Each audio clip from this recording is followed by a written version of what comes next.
He wakes before dawn, chasing the promise of mastery. The alarm shatters the silence. Coffee brews like ritual incense. The cold shower strikes like penance. His journal is filled with gratitude lists. His calendar color-coded with precision. From the outside, he looks like a man who has it figured out, a soldier of self-improvement, marching toward greatness.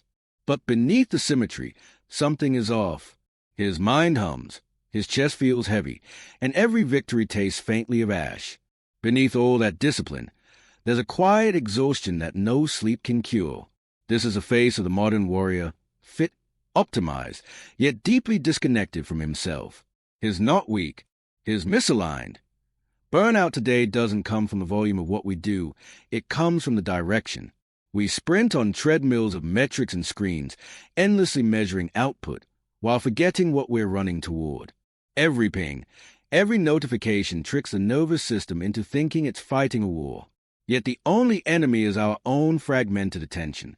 We've built systems of productivity so sophisticated they devour the very peace they promise to grant. The modern man doesn't collapse from labor. He collapses from the weight of his own dissonance. He works endlessly on what he doesn't believe in, chases goals that don't belong to him, and calls that burnout. But it isn't fatigue from effort, it's revolt from the soul. Western culture crowned business as virtue. We turned action into identity and motion into meaning. Stay grinding, they say, as if stillness was sin. But the samurai never mistook motion for mastery. Their genius wasn't the number of strikes they practiced. It was a purity with which they drew one. They knew the enemy of excellence wasn't sloth but self-division. When mind, body, and purpose drift apart, even victory feels hollow. The swordsman who fights for ego loses faster than the one who stands still in purpose. Yet here we are, burning from the inside, mistaking exhaustion for progress. Scroll through any feed and you'll see the same sermon. 5 a.m. wake-up calls, dopamine detox, optimized morning routines. All serve the illusion that order equals peace. But many men have built a fortress of discipline only to discover that they are the prisoner inside it. You can perfect the structure of your days and still violate your spirit. Because alignment isn't built by productivity, it's born of truth. Truth about what you value, what you serve, what you're silently resisting. The hardest war isn't between man and world. It's between ambition and authenticity that we've medicated our confusion with motivation. We call it hustle to disguise our fear of stillness. Stillness exposes misalignment. Stillness whispers what the noise conceals. So we run faster, lift heavier, post more, as if motion could drown meaning. But eventually the body rebels. Fatigue becomes existential, energy turns static, and every to-do list feels like another chain. The soul has one language, resistance, and burnout is that language spoken loudly. It's not your fuel that's gone, it's your faith in what you're fueling. Imagine firewood stacked in perfection, flamed by friction but burned with no direction. That's modern life, bright, anxious, aimless. The dopamine machine has hacked our reward systems. Each notification is a counterfeit victory, each scroll a synthetic sense of aliveness. 1,000 tiny highs, and yet we ate for one true sense of peace. It's not laziness, it's fatigue from chasing meaning in a maze without exits. The body keeps playing, but the soul refuses to show up. What most men call burnout is a universe's way of revealing deceit. It's a crash that whispers, return. Return to something older than algorithms and strategies. Return to the inner axis that doesn't need validation to stand straight. Because beneath every burnout story lies one pattern, the man who forgot who he was serving. He became loyal to performance instead of principle, loyal to speed instead of soul. And no matter how efficient the machine, it breaks when purpose is misplaced. The samurai were not immune to exhaustion. They too faced fatigue of repetition, pain of endurance, the temptation to drift. But they didn't heal exhaustion by quitting. They healed it by aligning. Meditation for them wasn't relaxation, it was recalibration. Each breath was the art of remembering purpose. We, on the other hand, treat meditation as a productivity hack, mindfulness as a brand, stillness as a tactic. The ancient knew better. When your actions are clean but meaningless, the spirit leaks. When they are true, even silence roars. So pause. Misalignment comes disguised as success, as busyness, as endless activity. But real strength begins when you stop performing effort and start embodying clarity. Burnout isn't your body rejecting work, it's your spirit rejecting lies. Beneath 1,000 routines, something in you already knows the fatigue you feel isn't proof of your limits. It's proof that you've outgrown the life you built. But centuries before burnout had a hashtag, men faced the same fatigue and overcame it not by stopping, but by realigning. There was a time when discipline meant something cleaner, quieter, and infinitely deeper than the performance we call it today. Long before personal development became a competition, men devoted their lives to merging action and essence. In feudal Japan, under the cracked dawns of centuries past, the samurai would rise not to conquer others, but to conquer division within themselves. Their code, Bushidō, the way of the warrior, was not a list of rules about combat, but a map of internal architecture. Its aim was singular, harmony.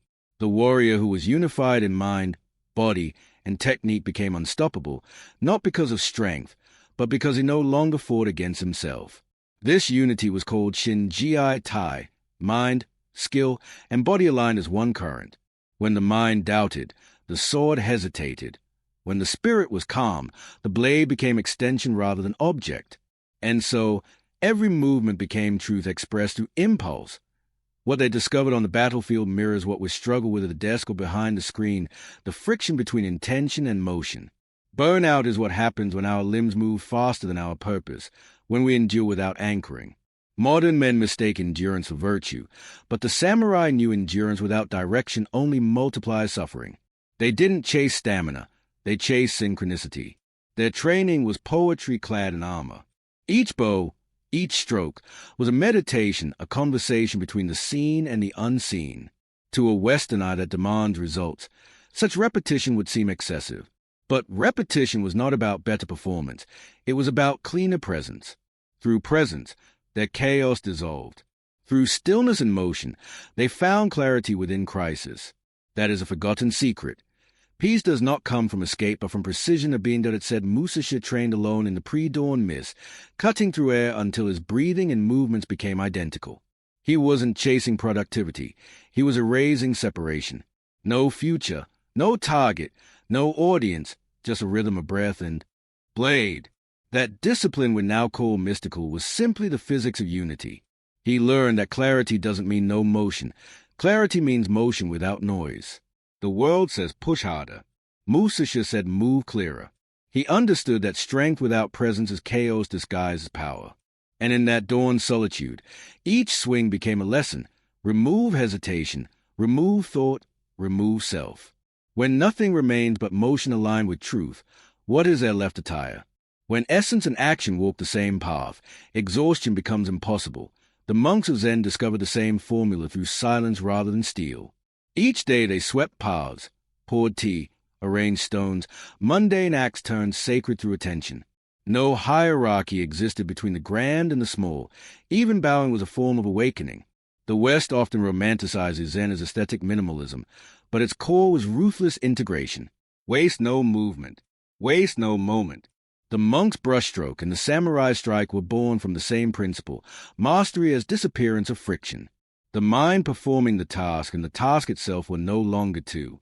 Discipline wasn't suppression, it was synchronization. The Western mind punishes itself into order. The Eastern mind breathes itself into harmony. But in our modern chase for achievement, we've twisted discipline into control and presence into performance. We beat our habits into submission, counting steps and minutes, staring at numbers while our spirit remains untrained. We confuse rigidity for strength. Yet a sword too hard shatters on impact. Flexibility is what endures. Ancient discipline wasn't about denying emotion, it was about directing it. It was emotional aikido, not imprisonment. Kaizen, the practice of small continuous improvement, evolved precisely from this philosophy. True Kaizen wasn't a productivity mantra, it was spiritual tuning. Each day, 1% closer to stillness of mind, cleanliness of motion, congruence of intention, chained by consistency, transformation by presence. Each minor correction wasn't a strategy, it was devotion. The samurai and the Zen monk shared a secret we've forgotten. When you align the inner current, external battles simplify. What drains modern men isn't work itself, it's disunity. We think one thing, say another, do a third. We set goals that outgrow our values, then call the fatigue burnout. But when mind, body, and purpose are synchronized, effort converts directly into peace. Every task becomes the same meditation, whether it's answering emails or drawing a blade. They master the art of frictionless living because they refuse to separate being from doing. To study them is to look into an ancient mirror that reflects the same wound we carry now, the splitting of motion from meaning, efficiency from essence. What appears as burnout in our era is the same fragmentation they sought to dissolve through discipline. They cured fatigue not by stepping away from battle, but by bringing order into it. Their temples and dojos became laboratories of alignment. Training was not escape, it was return. And the echo of their wisdom still murmurs through time. Discipline is not about how much you can endure. It's about how deeply you can unify. So the question emerges through the mist of centuries. If warriors once found calm inside chaos, can we not do the same amid the hum of Wi-Fi and the tyranny of notifications? Their blades have rusted, their monasteries quiet, but their principle lives untouched. Perhaps the cure for our burnout isn't in abandoning the world, but in returning to presence. Because the battlefield has changed, but the way remains the same. So, if ancient warriors achieved peace in battle, how do we transplant their alignment into the chaos of Wi-Fi and calendars? Every collapse begins quietly. It starts not with a failure of stamina, but with a subtle tremor inside, the sense that something vital is being spent without purpose. The body moves, the mind spins, the days blur, yet somewhere behind the machinery of routine, a small truth calls out, unheard. Burnout is not always loud. Often, it whispers through sensations we dismiss as minor exhaustion, as if fatigue were only physical. But true misalignment leaves traces in every layer of a man, body, mind, and spirit.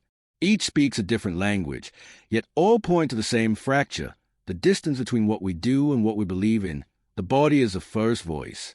It tells the truth bluntly, with aches and restlessness.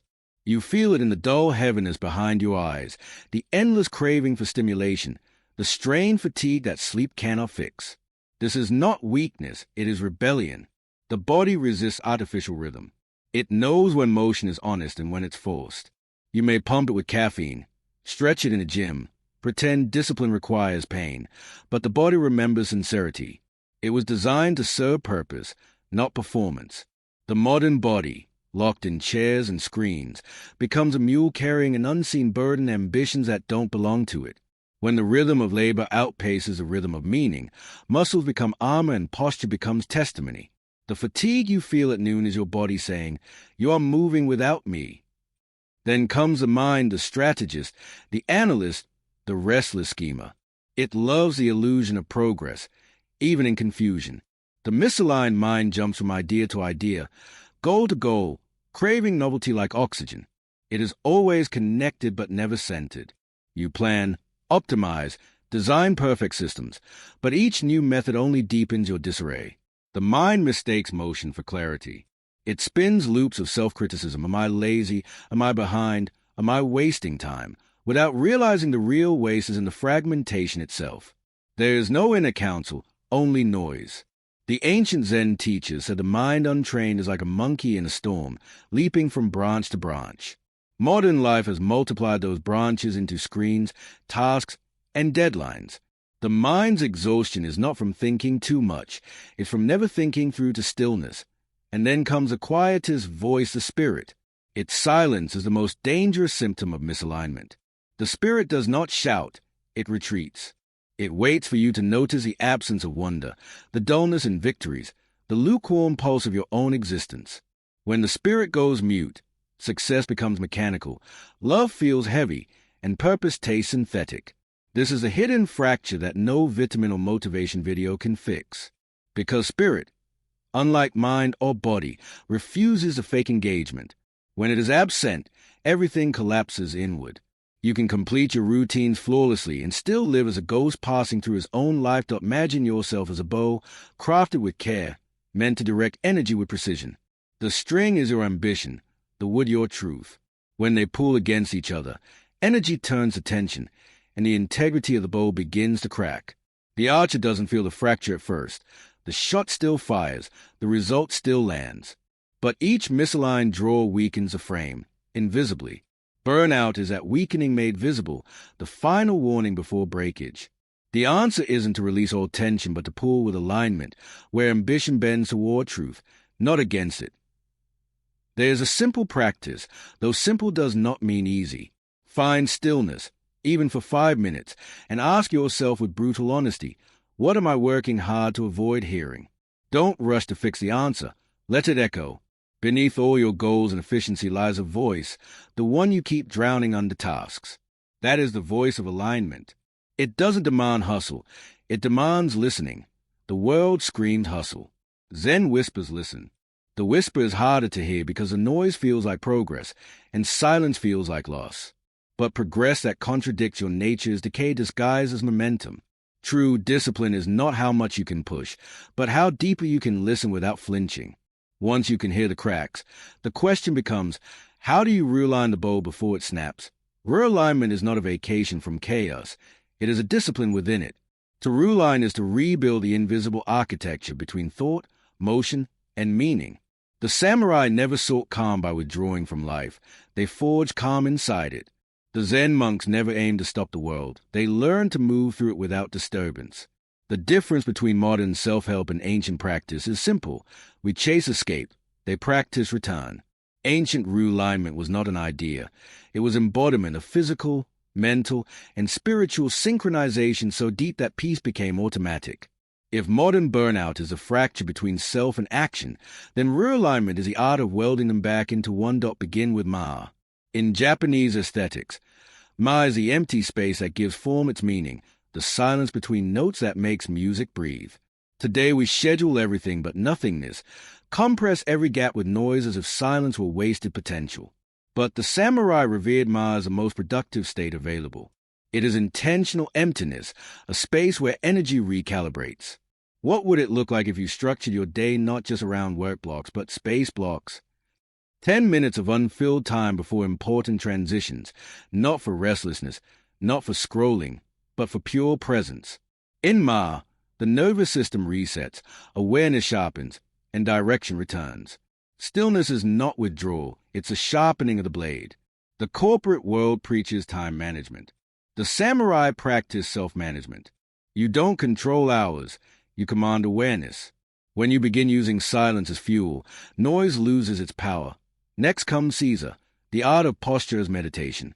In traditional Japanese culture, Seiza means proper sitting, a posture of grounded alertness used in ceremonies and meditation. The body's alignment becomes a mirror of mental alignment. It seems simple, even archaic, yet posture is a direct expression of presence.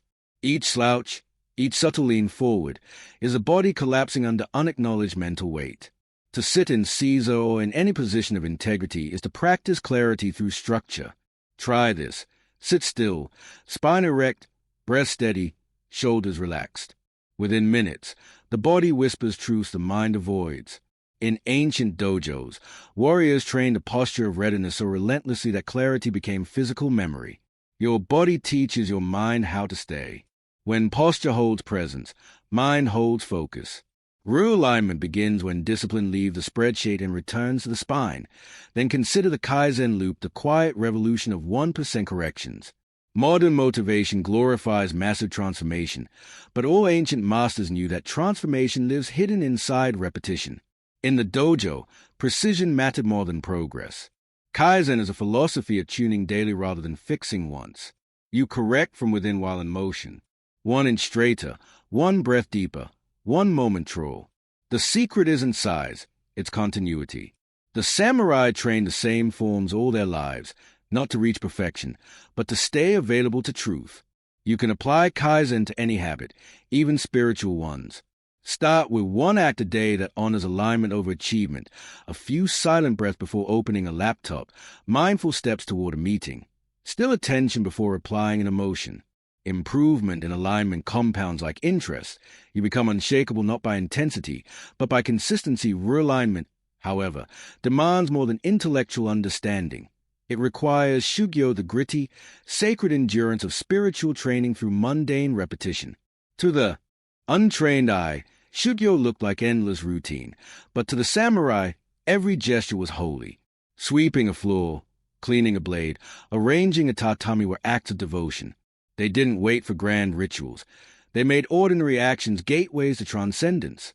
Here lies the cure to our modern discontent. Turn your routine from performance into practice. Don't brush your teeth to finish faster. Brush them as if it were meditation. Walk not to arrive, but to witness yourself walking. Make your morning routine a dojo, each act an echo of presence. Detachment from ego hides an attentiveness to the ordinary. The path is repetition with reverence, movement with mindfulness, work without self-escape. Then emerges a final refinement, Guoji, the art of practice without gap. The samurai called it living so wholly within discipline that no separation existed between training and being. Imagine a swordsman who, after practice, remains the same man when he eats, speaks, or rests. There is no on-off switch to his integrity. This level of integration is the death of burnout, because burnout thrives on duality, the split life of inner emptiness and outer productivity. Guoji dissolves the separation. Your work becomes meditation, your rest purposeful, your silence articulate. What if you could bring that same cohesion into your modern rhythm? Write emails with presence. Speak truth without urgency. Cook your meal as a lesson in patience. Life then stops feeling like a series of demands and starts feeling like a single unbroken breath. All these ancient systems, Seiza, Kaizen, Shugyō, Guoji, share one truth. Alignment is not found in escape but in reorientation. Stillness doesn't reject action. It purifies it. Each practice takes you from scattered to centered, from mechanical to meaningful. When your life starts resembling an unbroken flow between doing and being, the borders between discipline and peace fade. Burnout ends not because you rest more, but because your labor no longer leaks spirit. When the mind, body, and soul work in sequence, work itself becomes a prayer. This is not a list of techniques. It's a reprogramming of identity. The samurai and monks trained to inhabit universality through method. Modern men can do the same, turn daily life into spiritual craftsmanship. Realignment, when lived, feels like an internal renaissance, the rebirth of coherence. Every moment of presence reclaims a fragment of your scattered energy. You stop trying to escape the world and begin learning how to stand in the middle of it without losing your center. You evolve from a reactive grinder into a still warrior. That shift is not external improvement. It's awakening in motion, but realignment isn't tranquil at first. It often feels like war inside. Realignment sounds poetic until you attempt it. Then it feels like rebellion. The moment you decide to live with clarity, the noise fights back, the algorithms, the habits, the inner voice that negotiates your greatness down to convenience. The truest war man will ever fight is not against chaos out there, but against comfort in here. Comfort is clever. It speaks your language, whereas patience is disguise, whispers reason to keep you still. It says, you've earned the rest. You've done enough today. It cloaks avoidance and compassion, making stagnation sound noble. In this unseen battlefield, your ego becomes a charming traitor, constantly inviting you to return to the known. Every act of alignment begins with this resistance, the pull between identity and inertia, between who you are and who you could be. The ancients knew that comfort was the most seductive illusion of mastery. Samurai called this threshold the line between training and delusion. Once discipline grows consistent, ego sneaks beneath it.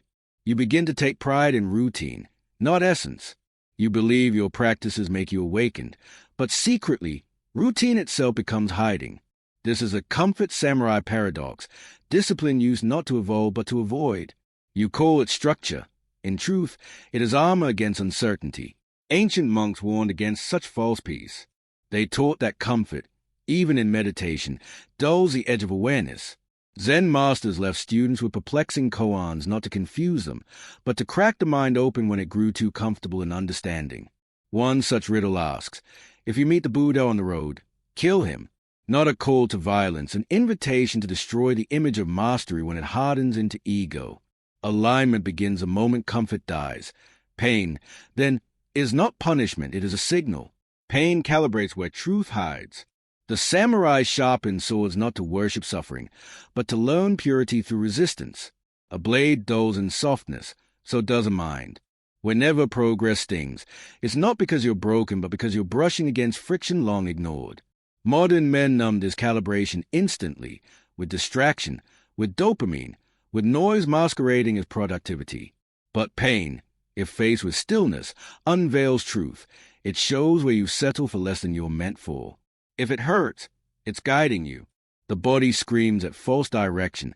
The mind aches at falsity. The spirit burns in containment. Real warriors don't escape this heat. They transmute it into awareness. Suffering becomes signal, not sentence. The Zen master spoke of mushin, the state of no mind. It is the absence of struggle between thought and action, the silence after argument. To reach it, you must first pass through war. The mind debates every new behavior. Why bother? What if it doesn't work? What if I fail? Mushin answers with nothing. No commentary, no justification, only movement. It is not dissociation, it is belonging.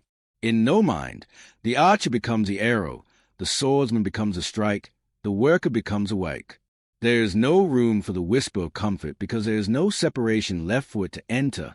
You can taste mushin in moments of absolute focus, when running, writing, training, and for an instant, you vanish into doing. The paradox is simple. When you disappear, alignment appears.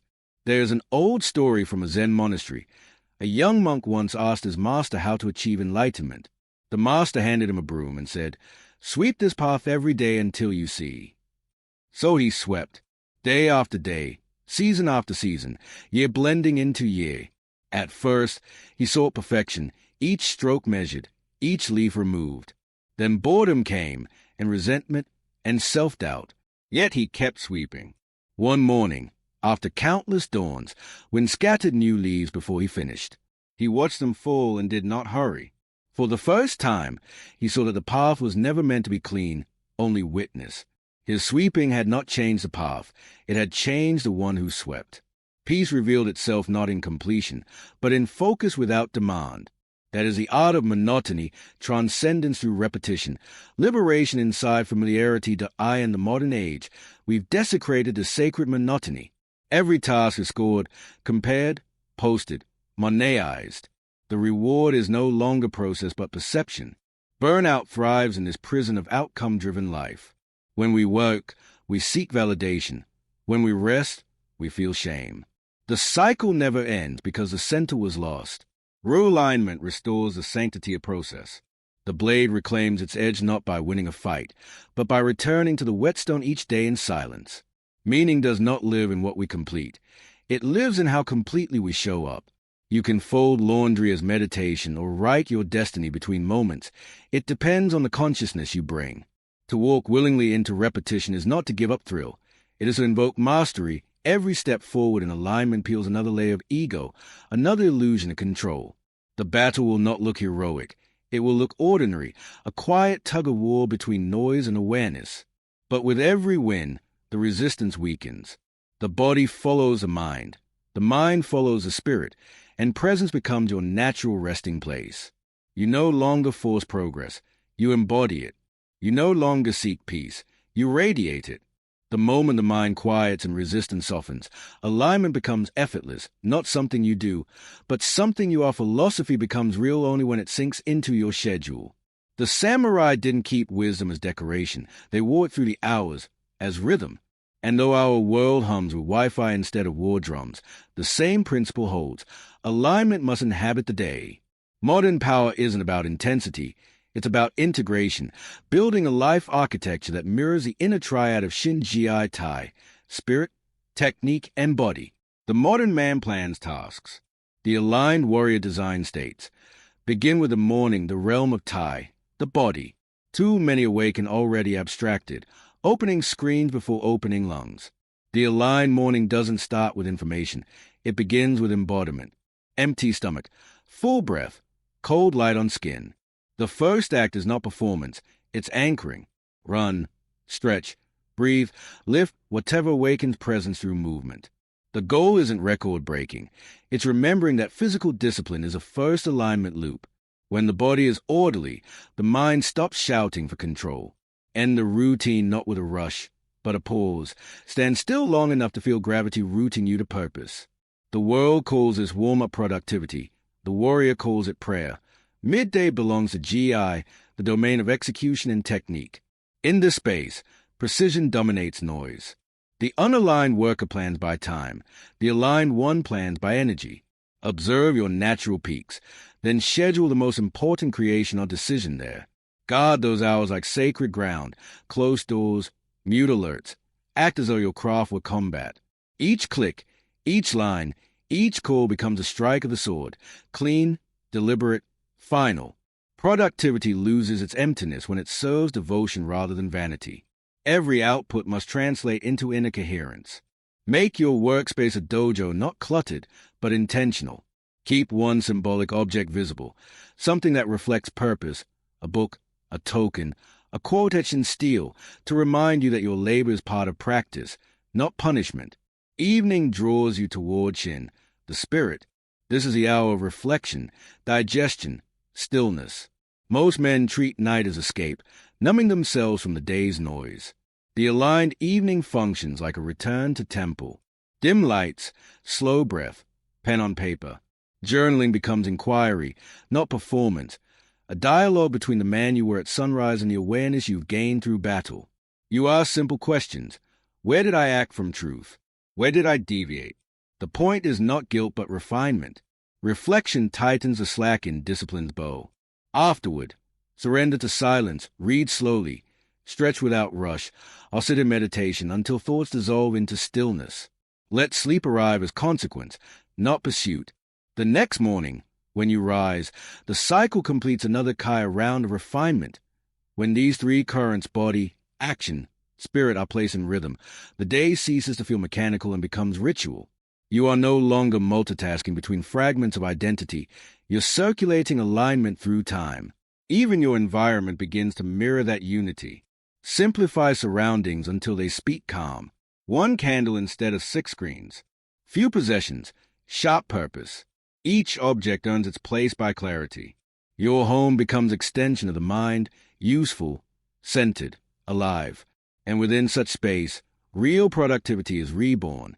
It's no longer the tyranny of output, but the expression of internal order. This is discipline as devotion, seeing every act, from an email to a repetition in the gym, as conversation with truth. When you cook, cook precisely. When you speak, speak completely. When you rest, rest cleanly. Such focus terrifies distraction and dissolves burnout, because nothing leaks energy anymore. The day itself becomes one continuous meditation disguised as schedule. Within this coherence, purpose drives systems instead of systems dictating purpose. You evolve from managing habits to embodying harmony. There is no split between masculine strength and spiritual stillness. They are different inflections of the same alignment. By redesigning life as art instead of assembly line, you reintroduce sacredness into utility. You stop fragmenting self-respect across disciplines and realize everything is a training ground. Through this redesign, you are no longer chasing balance. You are embodying equilibrium. But every rebirth requires a declaration. There comes a moment when understanding must step across the threshold into embodiment, a moment when philosophy leaves the tongue and takes residence in the blood. This is that moment. After all the noise, the striving, the adjustments, there's only one act left, declaration. Not a proclamation to impress the world, but a vow whispered to existence itself. Realignment is not about control.